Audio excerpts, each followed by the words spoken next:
Muy buenos días, hermanos, el Señor les bendiga ricamente. Estamos de nuevo con ustedes para proclamar esta palabra del Señor, ah, recordando una cosa importantísima. ¿Cuál fue? Y necesaria: la resurrección de nuestro Señor Jesucristo, ¿verdad? Entonces voy a permitirme leer el texto para hoy, para el día de hoy, que está en el Evangelio de Juan, capítulo 20. Voy a leer los versículos del 1 hasta el 10. Nos dice así la palabra del Señor. El primer día de la semana, María Magdalena fue de mañana, siendo aún oscuro, al sepulcro, y vio quitada la piedra del sepulcro. Entonces corrió y fue a Simón Pedro y al otro discípulo, aquel al que amaba Jesús, y les dijo: se han llevado del sepulcro el Señor, y no sabemos dónde le han puesto. Y salieron Pedro y el otro discípulo y fueron al sepulcro. Corrían los dos juntos, pero el otro discípulo corrió más aprisa que Pedro y llegó primero al sepulcro. Y bajándose a mirar, vio los lienzos puestos allí, pero no entró. Luego llegó Simón Pedro tras él y entró en el sepulcro y vio los lienzos puestos allí y el sudario que había estado sobre la cabeza de Jesús, no puesto con los lienzos, sino enrollado en un lugar aparte. Entonces entró también el otro discípulo, que había venido primero al sepulcro, y vio y creyó, porque aún no habían entendido la escritura, que era necesario que él resucitase de los muertos. Y volvieron los discípulos a los suyos. Interesante, ¿verdad? Una historia maravillosa. Digo historia porque es un caso de la vida real. ¿Cómo titularíamos esto? Ha resucitado, ¿verdad? Con una sorpresa maravillosa. Eran palabras sorprendentes. Ha resucitado. Parece increíble porque ninguno de ellos creía en la resurrección del Señor. No porque no tuvieran fe, tal vez no habían entendido, tal vez ellos estaban pensando en otra cosa. No sé, sinceramente no sé. El caso es que ninguno de ellos creía que el Señor iba a resucitar al tercer día, ¿no? Entendamos que es resucitar. Todos lo sabemos, todos tenemos el concepto, ¿verdad? Lo entendemos. Es levantarse de nuevo, resurgir y por supuesto volver a la vida. Eso fue lo que le pasó al Señor. Se levantó de nuevo, estando muerto.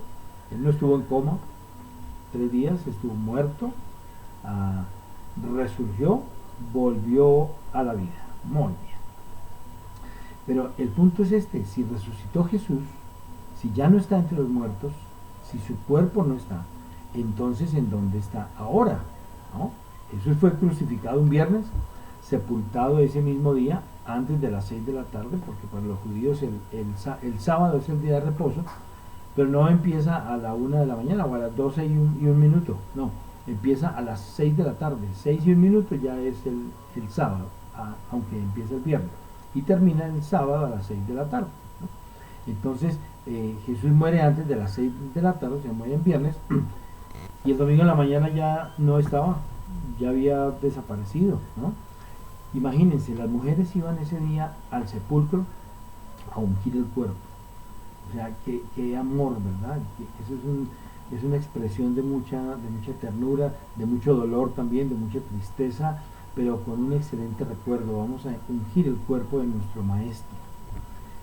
Estaban pensando, ¿qué tal que no lo encontremos ahí? ¿Qué tal que haya resucitado? No, eso no estaban diciendo ellas. Estaban diciendo otra cosa. Decían: ¿cómo vamos a hacer para remover esa piedra? Hay una guardia de más o menos 12 hombres romanos, 12 soldados romanos. Número uno, tenemos que convencerlos de que nos dejen abrir la piedra, la tumba, que está ahí, una piedra grandota. Número dos, ¿quién nos va a ayudar a remover esa piedra? Seguramente los mismos soldados no sabemos, pero bueno, ahí vamos, en el camino vamos resolviendo las cositas, ¿verdad? Sin embargo, fíjense, no encontraron nada, no encontraron los soldados, no encontraron una piedra puesta ahí en este sepulcro, que era un sepulcro fino, un sepulcro de alguien rico, que era José de Arimatea, ¿verdad? No encontraron ningún obstáculo. El único problemita era que el cuerpo de Jesús no estaba. Cosa impresionante, ¿verdad? Como que la tristeza aumentó. Entonces ellos salen de allí, corren y le dicen a los discípulos, el cuerpo de Jesús. Jesús no está allí. ¿Cómo? Se encuentran primero con quienes, según la lectura, la narración de Juan, con dos de sus discípulos principales, Pedro y dice otro al cual Jesús amaba mucho. Sacamos en conclusión que ese Jesús al cual amaba mucho era el mismo Juan, el escritor del Evangelio de Juan y de las tres cartas de Juan, ¿verdad? Entonces él era más joven, él era el discípulo más joven, entonces por eso nos dice que él corrió más rápido que Pedro, y llegó allá y bueno, se pusieron medio contentos, medio sorprendidos. Imagínense la sensación, ¿no? Había tal vez tristeza, dolor, angustia, Pedro mucho remordimiento, bastante remordimiento. Es tanto el remordimiento que él sentía que bueno, dijo ya, hombre, negué a mi amigo, ¿no? A mi gran amigo Jesús, y él murió y no tuve la oportunidad de pedirle perdón a él. Qué tristeza, ya él se fue con Dios y ya esto se acabó, pero yo voy a estar triste por el resto de mi vida, con un sentimiento de culpa muy grande. Entonces el ángel habla con ellos, ¿no? Según la narración de Marcos, el ángel le dice a las mujeres, vaya, díganle a los discípulos y a Pedro, que ya pronto nos veremos, ¿verdad? Que nos encontraremos en tal parte. ¿Y por qué dijo así? A los discípulos y a Pedro, no dijo a Pedro y a Juan y a Santiago, o a Juan, que nunca me negó. ¿Por qué dijo ya Pedro? Porque con estas palabras le estaba mandando un mensaje de perdón. Pedro, yo te perdono, no te preocupes, no estoy resentido contigo, no tengo nada contra ti, luego nos vemos, pronto nos vemos, ¿verdad? Bueno, esto fue una palabra de satisfacción. Hemos visto que la muerte de Jesús, ¿no? Toda la escena de la crucifixión era tan necesaria, dice la Biblia que por sus llagas hemos sido curados, pero también su muerte fue importantísima y necesaria. ¿Por qué fue tan importante la muerte del Señor? Porque Él tomó el lugar de nosotros. Él tomó el lugar de nosotros. Nosotros debíamos morir eternamente, y es allí cuando el Padre lo rechaza, por así decirlo, entre comillas. Es por eso que Jesús siente ese fuerte rechazo, la espalda de Dios, cuando ya el Señor no está así ante Él, sino le da la vuelta y le dice, esa es la paga del pecado, la separación mía. Ahí estás pagando lo que todos nosotros tenemos que pagar. Y ahí es cuando el Señor dice, Dios mío, ¿por qué me has desamparado? No lo decía porque le pegaron y le pusieron una corona y lo crucificaron y ahora ya no podía ejercer su poder, no, por eso no, sino sintió el abandono de Dios, que era el que teníamos que sentir nosotros, pero Él lo pagó por cada uno de nosotros. Importantísimo. Y ya, muere por nuestros pecados, que asunto arreglado, se fue para el cielo. No, era importante su resurrección. Entonces vamos a ver a través de la palabra por qué era tan importante y necesaria la resurrección. Yo tengo varios versículos de la Biblia, de la palabra del Señor. Yo no soy muy dado a tener muchos textos, ¿verdad? Pero en esta oportunidad es un poquitín diferente porque hay que respaldar mucho y la verdad no hay mucho que explicar. La palabra de Dios se explica a veces en muchos sentidos solita, ¿verdad? Entonces, la resurrección del Señor Jesús fue importantísima porque Él venció la muerte no lo venció a Él venció la muerte. Nos dice la palabra del Señor ahí en Romanos 6:23, dice, porque la paga del pecado es la muerte. ¿Cuál es la paga del pecado? La muerte, porque la paga del pecado es la muerte. El problema, ¿saben cuál es? Que Jesús no pecó, nunca. Jesús atravesó por tentaciones, pasó por muchas pruebas, pero nos dice la Biblia que jamás pecó, nunca cometió pecado. Y la paga del pecado es la muerte. Aquí viene un problema serio, ¿verdad? Bueno, Él tomó el lugar, como todos lo sabemos, Él tomó el lugar por nosotros. Primera de Corintios, capítulo 15, versículos 55, nos dice lo siguiente. A ver, yo estoy tratando, sí, muy bien, es que estoy experimentando. Primera de Corintios 15:55 nos dice así la palabra del Señor. ¿Dónde está, oh muerte, tu aguijón? ¿Dónde, oh sepulcro, tu victoria? ¿A qué se está refiriendo Dios a través de esta escritura del apóstol Pablo? Precisamente, número uno, a la muerte de Jesús, ¿verdad? Que la muerte no lo poseyó a él, que él murió y se quedó muertecito, no, sino que él venció a la muerte. Por eso esa necesidad que había. Muy bien, ¿por qué era necesaria también su resurrección? Vamos a ver algunos puntos. Segundo, porque la resurrección del Señor confirma las escrituras, es decir, valida las escrituras. No hace engañosas las escrituras, sino las corrobora, las ratifica, y uno puede decir, ah, caramba, miren, las escrituras son ciertas. Bueno, para nosotros actualmente el Antiguo Testamento, bueno, pues está bien, muy bonito y todo eso, ¿verdad? No nos interesa mucho, nos interesa mucho el Nuevo Testamento. Eso decimos nosotros. La verdad es que el Antiguo Testamento también es de una gran necesidad para todos.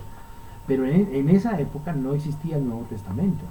Y los judíos estaban ahí metidos con las escrituras. Las escrituras para ellos eran lo que es para nosotros hoy el Antiguo Testamento. Entonces validar, confirmar estas escrituras del Antiguo Testamento era una necesidad para ellos, porque eso les demostraba, caramba, el Mesías no venía a darles casa y carro y beca para todos, no, y la solución a todos sus problemas, no. Él venía a solucionar un asunto espiritual que ellos tenían, el problema del pecado, ¿no? Entonces para esto tenía que sufrir en la cruz, morir, pero también resucitar. Entonces esto nos lo confirma ya Isaías capítulo 53 versículos 10 al 12, que nos dice así, dice: con todo eso Jehová quiso quebrantarlo, sujetándole a padecimiento, cuando haya puesto su vida en expiación por el pecado, ¿no? Nos dice, verá linaje, vivirá por largos días, y la voluntad de Jehová será en su mano prosperada. Verá el fruto de la aflicción de su alma y quedará satisfecho. Por su conocimiento justificará mi siervo justo a muchos y llevará las iniquidades de ellos.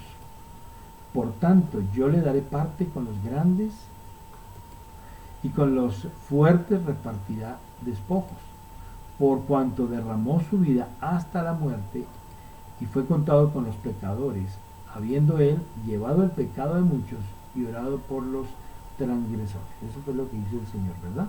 Entonces por eso nos dice que él fue llevado en su muerte con los transgresores, porque al lado de él habían dos malhechores, ¿no? Él hizo todo, él intercedió por cada uno de nosotros también. Eso hizo el Señor y allí se estaba cumpliendo la palabra del Señor. También lo vemos en el Salmo 16, versículos 10 al 11, dice: porque no dejarás mi alma en el Seol, palabras proféticas del rey David, ni permitirás que tu santo vea corrupción. David murió, su carne se pudrió.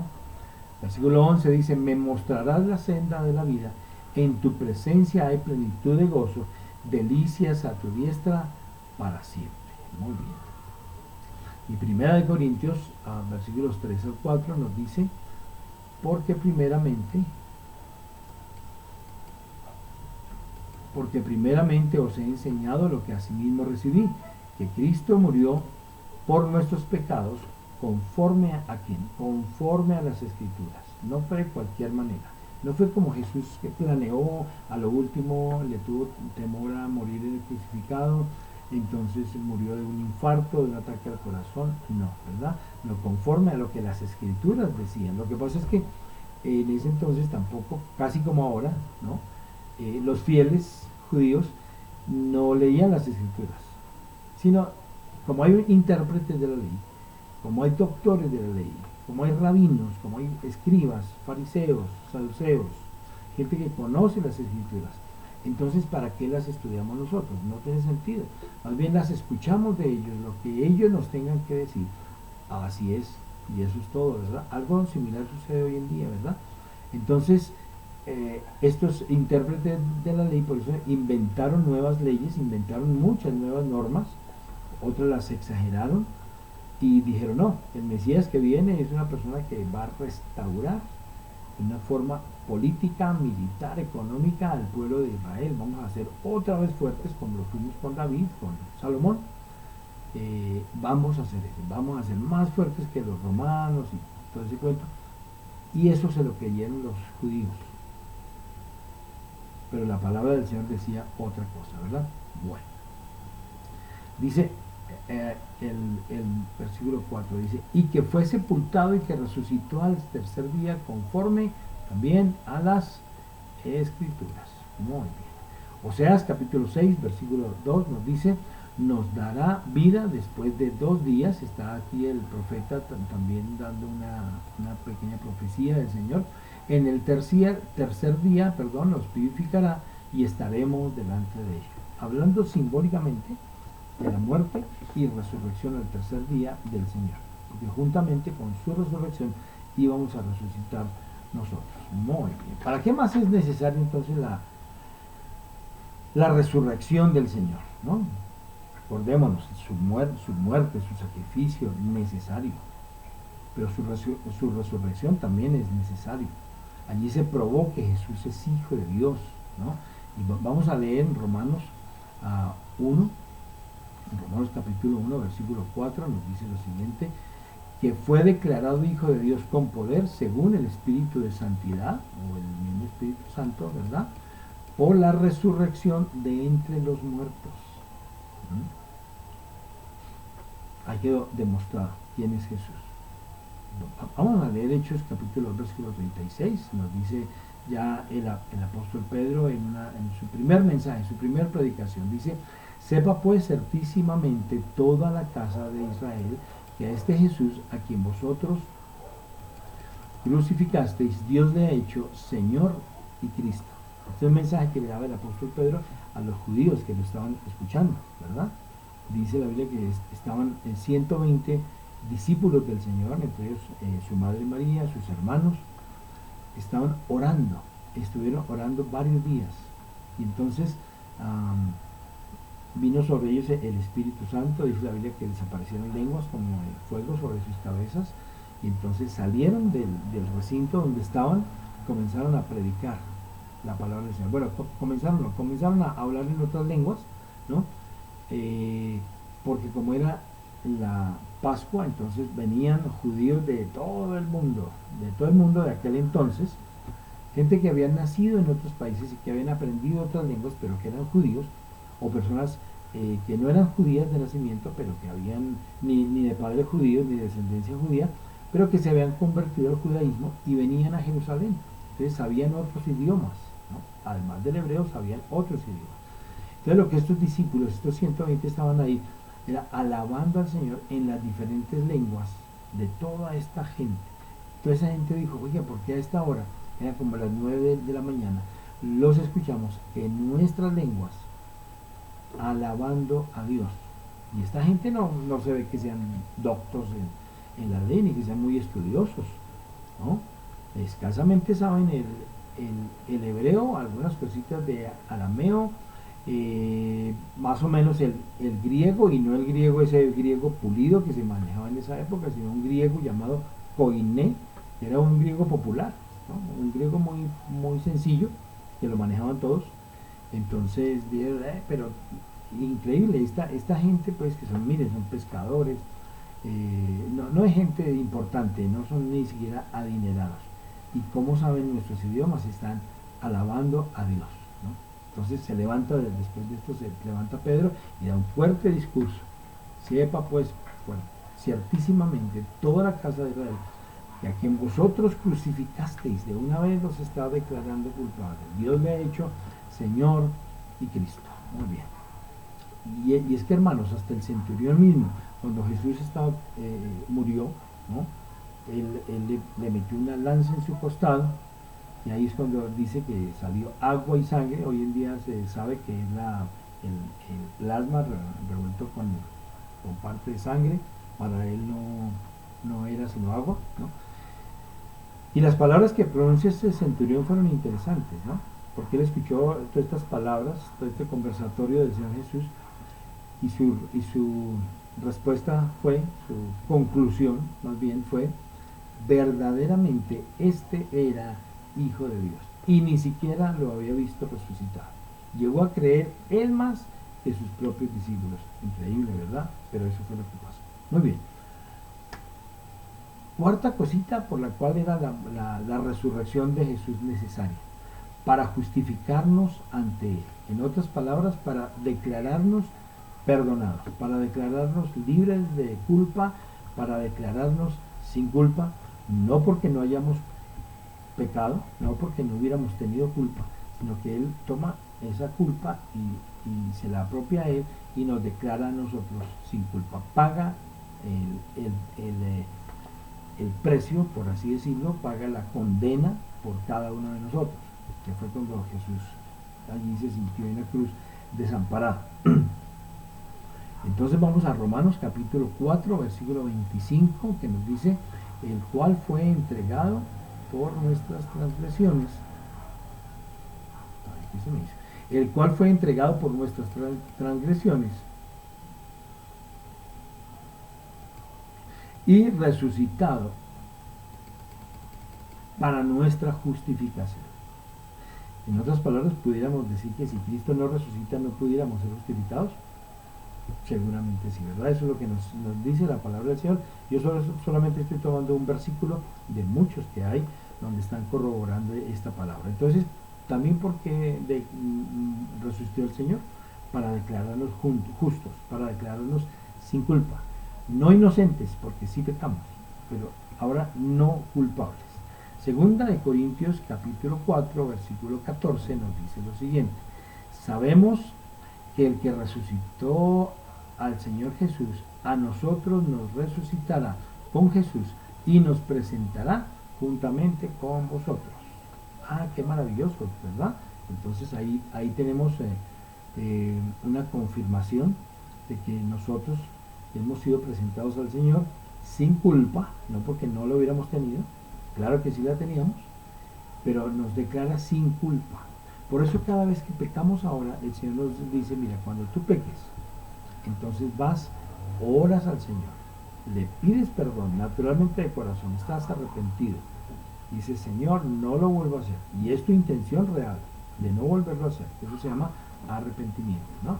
Dice en 1 Juan 1:9 que si confesamos nuestros pecados, Él es fiel y justo para perdonarnos y limpiarnos de toda maldad. Ahora, claro, las personas que han muerto en Cristo, los que todos nosotros vamos a morir algún día, o a lo mejor el Señor viene pronto y nos vemos la muerte, esto solo lo sabe el Señor. Tenemos muchos errores, muchas fallas, cantidades, montones, ¿no?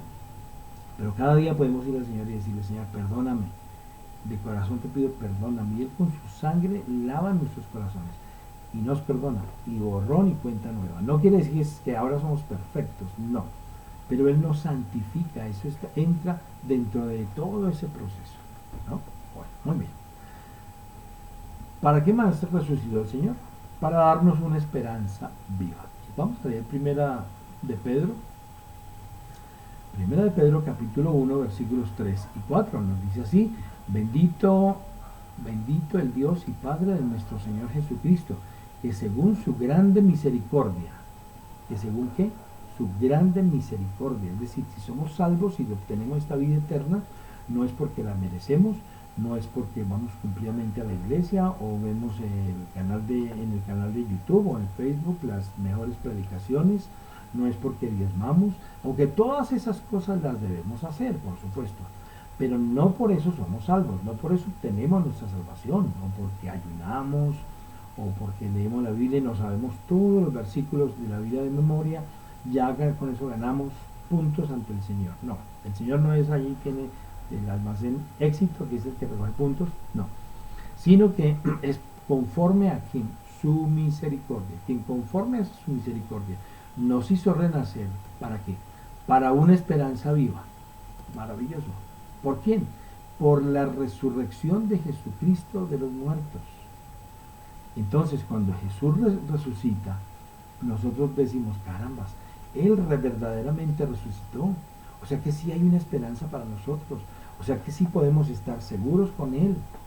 Dice el versículo 4, para una herencia incorruptible, incontaminada e inmarcesible, reservada en los cielos para vosotros, ¿no? ¿Cuál es esa herencia? Esa herencia es la vida eterna con Jesús, con Jesús. El Salmo 16, el salmista, el rey David, decía: Jehová es la porción de mi herencia y de mi copa. Acordémonos, sí es cierto, el Señor nos da la salvación, nos da la vida eterna, nos lleva al cielo, pero el premio nuestro no es el cielo, el premio nuestro es encontrarnos con Jesús. Y esa debe ser nuestra verdadera motivación, no el cielo, no los premios, no los regalos, no el tribunal de Cristo donde nos van a aplaudir, no, sino mi encuentro personal con Jesús. Ay, Jesús, mira, tú fuiste el que me ayudó allá en la tierra con todos estos problemas, estas dificultades, estas necesidades. Ahora te puedo ver cara a cara, ahora puedo abrazarte y Él también nos va a abrazar. Esa es nuestra esperanza, ¿verdad? Y nuestra esperanza se basa en lo que Jesucristo hizo. O sea que no es un salto al vacío, no es una de pronto, como a veces pensamos nosotros, ¿no es cierto? Vamos a salir porque está haciendo sol, necesitamos sol, queremos salir a caminar un rato, qué rico, qué bonito está el día, espero que no llueva, ¿no? Espero, es esa posibilidad, desearía con todo mi corazón que no llueva, pero a lo mejor cae el aguacero más tremendo de toda la semana. Entonces, aunque yo tenía esa esperanza, no se me cumplió el deseo. A eso no se refiere este versículo, no. Aquí se habla de una seguridad en Cristo. Claro, habla de esperanza, no en el sentido de mi deseo, no, sino en el sentido de que es mi seguridad. Es lo que pasa es que no la he recibido, pero la voy a recibir. La espero. Ahí está el punto, ¿no? Por ejemplo, hermana, ustedes que trabajan, que están en una empresa, están trabajando con alguien, y les han dicho, mire, semanal, quincenal o mensualmente les vamos a depositar un dinero como su salario por lo que usted trabajó, ¿no? Entonces usted a mitad de quincena dice: ay, caramba, ya casi llega mi salario, ojalá me consignen. Ay, de pronto, cómo me gustaría que me consignaran el dinero de mi salario. Usted no dice así, usted va a la fija, ya es 30 o ya es 15 o ya es fin de semana, voy por mi plata porque ahí tiene que estar, ¿verdad? Porque me la gané. Entonces es una esperanza en el sentido de que no la ha recibido, pero al mismo tiempo es una seguridad de que sí la va a recibir. Muy bien. Aquí la diferencia sería en que usted gana su salario porque usted lo trabajó, usted se lo merece, ¿no? En el caso de la vida eterna podemos hacer de todo y aún así no nos merecemos esa vida eterna. Muy bien, sigamos adelante. ¿Por qué más era necesaria la resurrección del Señor? Número 6. Porque resucitaremos así como Él resucitó. Y vamos a ver algunos versículos. Por ejemplo, dice Juan capítulo 11, versículo 25 y 26 nos dice: le dijo Jesús, aquí está hablando el Señor con Marta y María, ya había muerto Lázaro y Él va a visitar, resulta que se encuentran con Lázaro muerto, ¿verdad? Las dos hermanas, Marta y María, le dicen al Señor las mismas palabras, una más respetuosa que la otra. Ya sabemos cuál era más respetuosa, ¿verdad? María. Y dice: ay, Señor, si hubieras estado aquí, pues él lo hubiera muerto. La otra le dice más agresiva, le dice lo mismo pero de otra forma. Entonces el Señor, ¿qué les contesta? Les dice: yo soy la resurrección y la vida. El que en mí cree, aunque esté muerto, vivirá. Y aquí no se refería a él a que él va a vivir físicamente.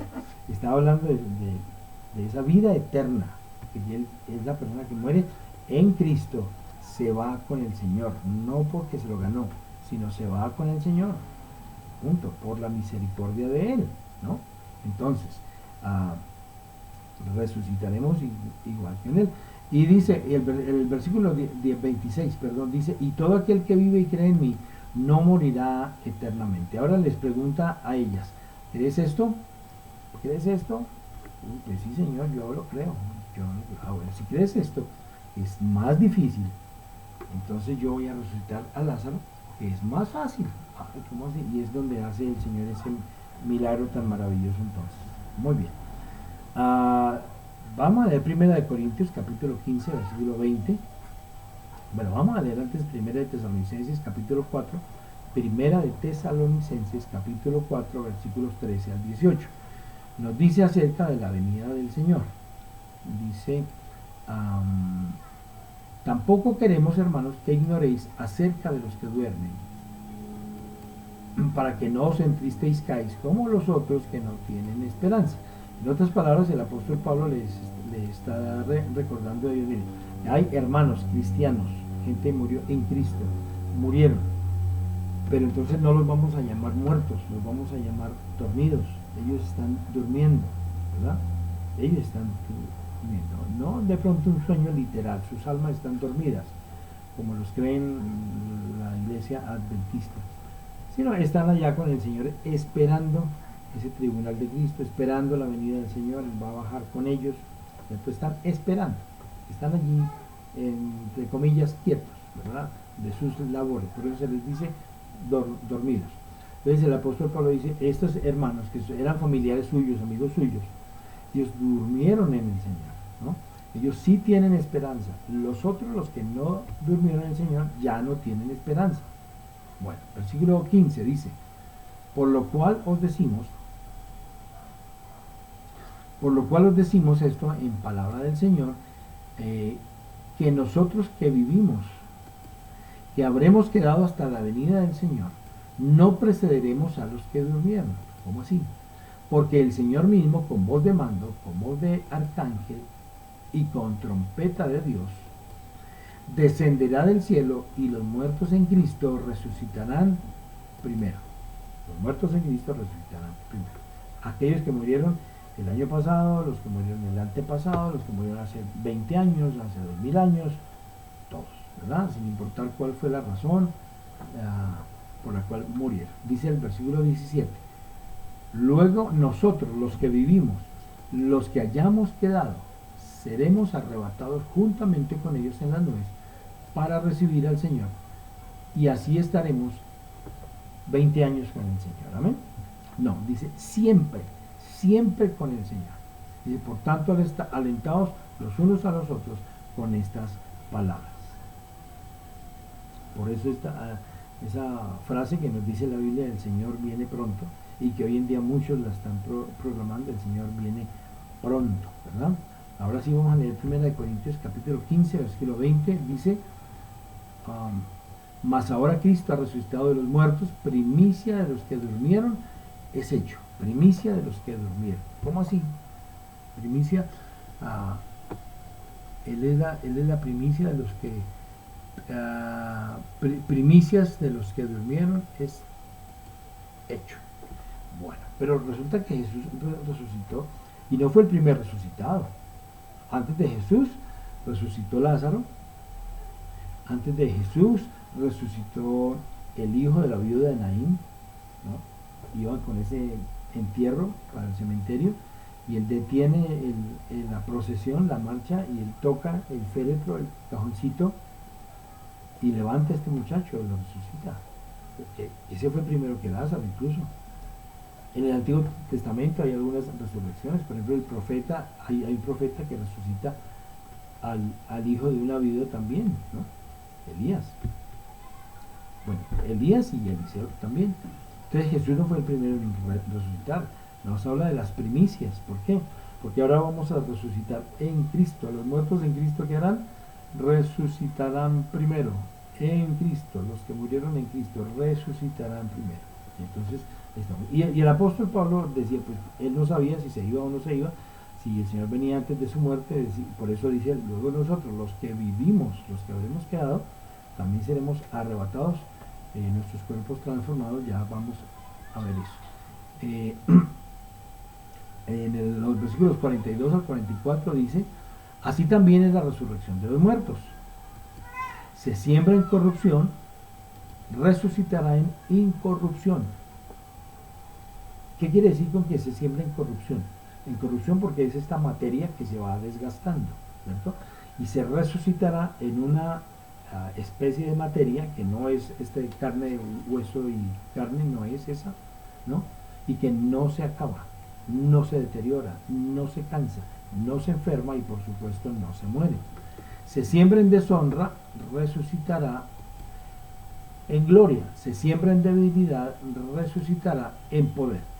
Versículo 44. Se siembra en cuerpo animal, resucitará en cuerpo espiritual. Hay cuerpo animal y hay cuerpo espiritual. O sea, cuando aquí habla de animal se refiere al cuerpo humano, no se refiere al del perrito y al del gatico solamente, sino que estamos hechos del mismo material. Entonces esa es la parte. Pero nosotros tenemos un espíritu, ¿verdad? Entonces esa es la gran diferencia con los animalitos. Muy bien. Y la última razón que encuentro yo por la cual el Señor resucitó es porque Él va de esta manera a juzgar al mundo con justicia. Esto lo leemos en Hechos capítulo 17 versículos 30 y 31. Dice: pero Dios, habiendo pasado por alto los tiempos de esta ignorancia, ahora manda a todos los hombres en todo lugar que se arrepientan. ¿Manda a quiénes? Ahora manda a todos los hombres en todo lugar. O sea, todos los hombres son todas las personas del planeta Tierra, los que han existido. El Señor les manda: arrepiéntanse, arrepiéntanse, arrepiéntanse. Es decir, den un giro a sus vidas. Ustedes estaban caminando hacia allá, ahora van a caminar para acá. Claro, ustedes no van a poder con su carga, pero para eso yo estoy aquí, para quitar esa carga. Ustedes tienen pecado, pero yo morí en la cruz precisamente para perdonarles sus pecados y para librarlos de toda maldad. Pero es una orden, no es un consejo. Conocemos la diferencia, ¿verdad?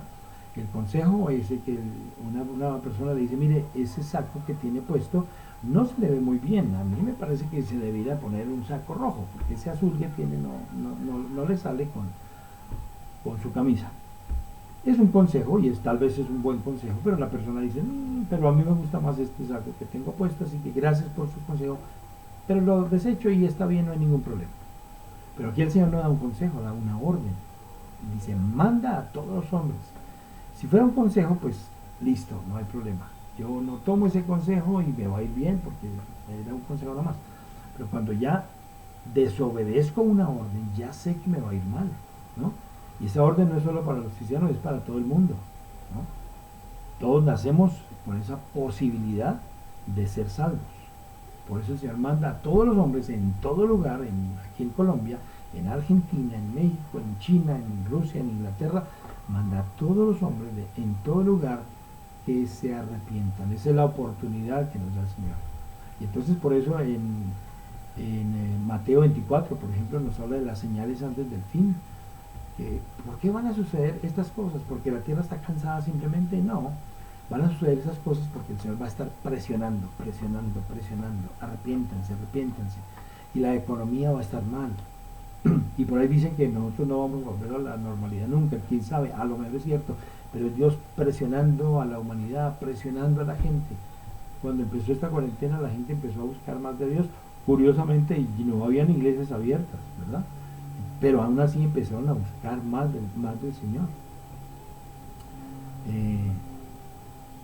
Y siempre que una persona tiene algún problema, tiene alguna necesidad, siempre le da por buscar a Dios. Especialmente nosotros los latinos, siempre vamos al Señor: Señor, ayúdame, provéeme, protégeme, guárdame, bendíceme, amén, ¿no? Pero ahora el Señor quiere ser más fuerte, para que no solo tengamos ese momentico de apuro y solucionamos nuestro problema y listo, sino que tengamos un compromiso real, que de verdad y de corazón nos arrepintamos ante el Señor. Dice el versículo 31, porque por cuanto ha establecido un día en el cual juzgará al mundo con justicia, o sea que Él no va a hacerlo arbitrariamente o como quiera, o es que usted me cae mal, o yo desde un momento determiné que usted no podía ser salvo y yo soy soberano y usted no es salvo y porque yo lo quiero y se acabó. No. Porque el mandamiento es para todo el mundo, ¿verdad? Entonces dice la Biblia en Pedro y en muchísimas partes de la Biblia, tanto en el Antiguo como en el Nuevo Testamento, dice que Él quiere la salvación del ser humano, ¿verdad? Él quiere eso. Entonces dice, repito, primera de Juan, Hechos 17, versículo 31, por cuanto ha establecido un día en el cual juzgará al mundo con justicia, por aquel varón a quien designó, ¿quién sería? Dando fe a todos con haberle levantado de los muertos. Se está refiriendo al Señor Jesús, ¿verdad? Que va a juzgar al mundo con justicia. ¿Justicia por qué? Porque si la gente no conociera, entonces, ¿por qué me va a juzgar? Si usted, Dios, fue el que me escogió para que yo no fuera salvo, ¿yo qué culpa tengo? ¿No? Eso no es justo. Pero porque yo tuve la oportunidad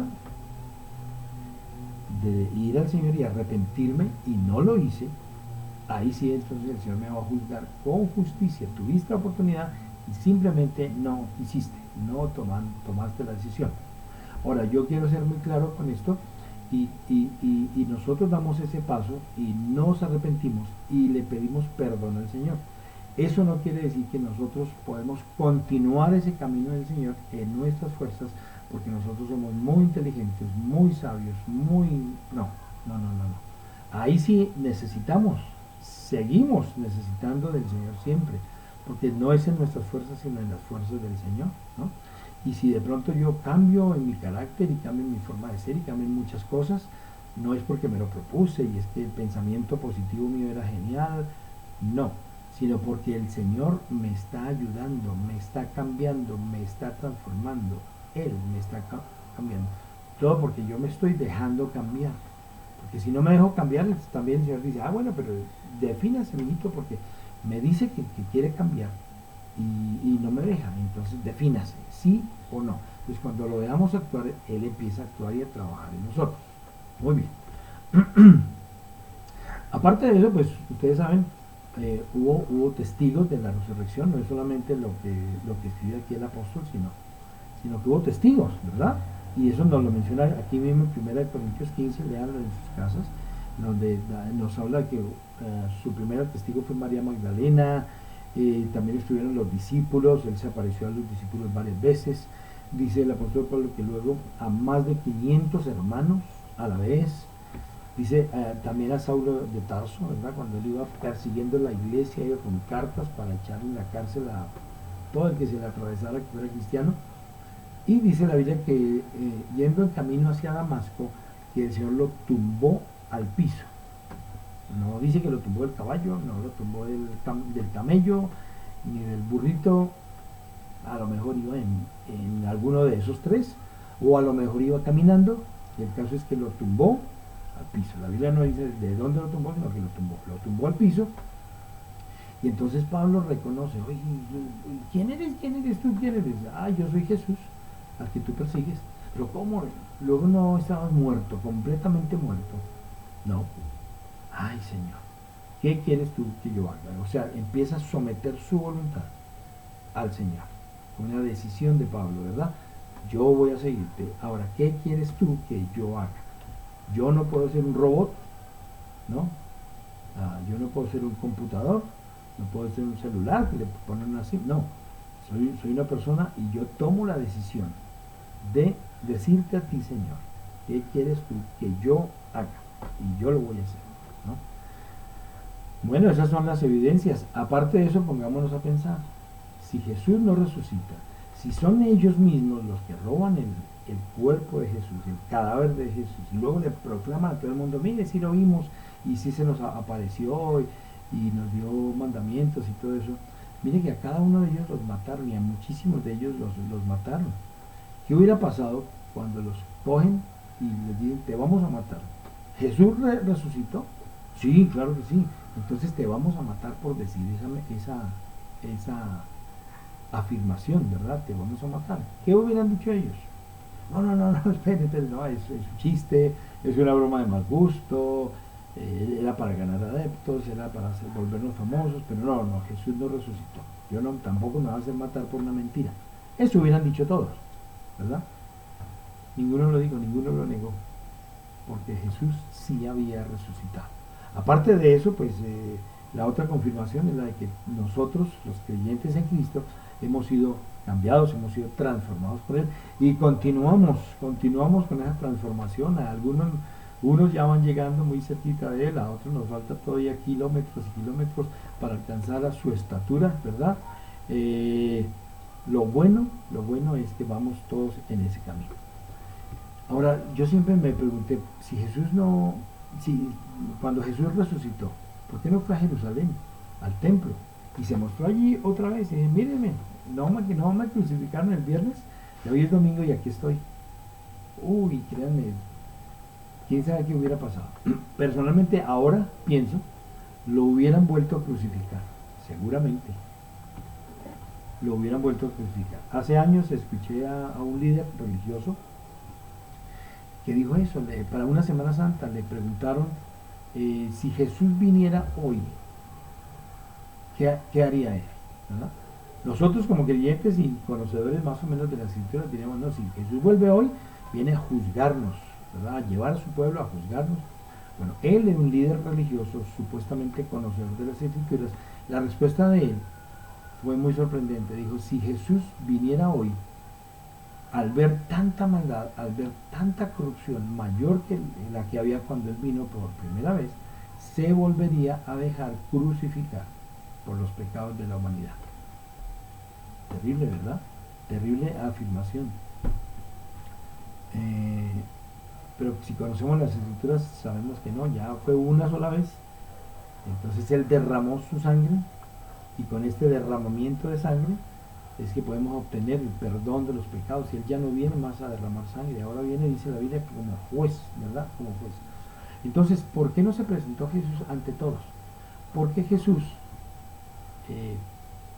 para la salvación, él es inclusivo. Él no dice, mire, a ustedes sí, a ustedes no, a ustedes los de este país no los quiero ver nunca en el cielo, a ustedes no. Él dice, no, vengan todos al arrepentimiento. Los amo a todos y quiero que todos cambien, ¿no? Pero en ese momento le dio por ser exclusivo y dijo, pues yo me le voy a presentar solamente a los que esperaban mi resurrección. Y a mis discípulos que estaban tan ciegos, ¿verdad? También me lo voy a presentar porque al fin y al cabo ellos creyeron en mí y en ellos deposité toda la enseñanza mía, ¿no? Y ellos han sido transformados durante 3 años, pero a ellos me les presento también para corroborar y confirmar de que realmente voy a hacer una obra con ellos en la tierra. Y yo quiero finalizar con el versículo que todos conocemos, ¿verdad? Mateo 28, capítulos 19 y 20, donde dice, por tanto, id y haced discípulos a todas las naciones, bautizándolos en el nombre del Padre y del Hijo y del Espíritu Santo, e enseñándoles que guarden todas las cosas que os he mandado, y he aquí, yo estoy con vosotros todos los días hasta el fin del mundo. Amén. Esa es nuestra parte, ese es nuestro compromiso, esa es nuestra tarea. Y ahí el Señor hizo la suya, y aunque ya hizo su tarea, sigue trabajando en nosotros, fíjense. Ahora nuestra tarea ¿cuál es? Ir a proclamar esa palabra de resurrección para otros que no conocen. Entonces esa es la invitación que nos hace el Señor, y no solo una invitación, no es solo un consejo, es un mandamiento para cada uno de nosotros. Voy a invitarles muy rápidamente a hacer una enseñanza un poquito larga, pero voy a invitarles a cerrar sus ojos y vamos a estar orando en esta tarde. Señor, te bendecimos y te damos tantas gracias por tu gran amor, por tu infinita misericordia, porque tú eres un Dios tan bueno y tan grande, Señor, porque fuiste crucificado, permitiste ser crucificado, moriste voluntariamente por nosotros, pero resucitaste, no te quedaste en el sepulcro, sino que resucitaste para darnos todas esas bendiciones, Señor, que las proclama tu palabra. Y hoy podemos tener vida y vida en abundancia, Señor. Esa fue otra de las razones por las cuales tú resucitaste, para darnos vida y vida en abundancia. Por eso hoy queremos bendecirte y darte gracias, porque todo esto es por amor y por tu misericordia. Y hoy quiero presentar a nuestros hermanos delante de ti. Quiero pedir que tú les bendigas, los ayudes, los fortalezcas, los llenes, Señor, con tu presencia, Señor Jesús. Estés con ellos, Padre Celestial, y Señor, les sigas dando tu vida. Y queremos decirte hoy que queremos hacer nuestra tarea, nuestro trabajo, nuestro compromiso, Padre Celestial. Levanta, Señor, a los enfermos, a los desanimados, Señor, a los que están pasando por alguna angustia o alguna tristeza o algún dolor o aflicción. En esta tarde clamamos y pedimos por ellos, Señor. para que tú los levantes a cada uno. Y yo te doy gracias por cada uno de mis hermanos y mis hermanas. Y en tu nombre oramos y te damos las gracias. Y Señor, también queremos en esta hora, Señor, recordar a nuestra hermana Fabiola Barrientos, que me cumplió en estos días, Señor, años de vida. Queremos pedirte por ella para que tú estés dándole tu bendición espiritual, tu bendición física, tu bendición de salud, de sanidad interior. Gracias porque ella puede estar levantada y contenta con su familia también. Padre, hoy te bendecimos en el nombre de Jesús. Amén y amén. Y quiero dar un cordial saludo a nuestra hermana Fabiola Barrientos. Ella estuvo de cumpleaños. Yo sé cuántos años cumplió, pero no se los voy a contar. Entonces, que el Señor les bendiga ricamente. Seguimos orando por el momento de nuestro reencuentro, ¿verdad? Que el Señor tiene un tiempo para esto. Así que les amamos juntamente con mi esposa. Que el Señor les bendiga ricamente.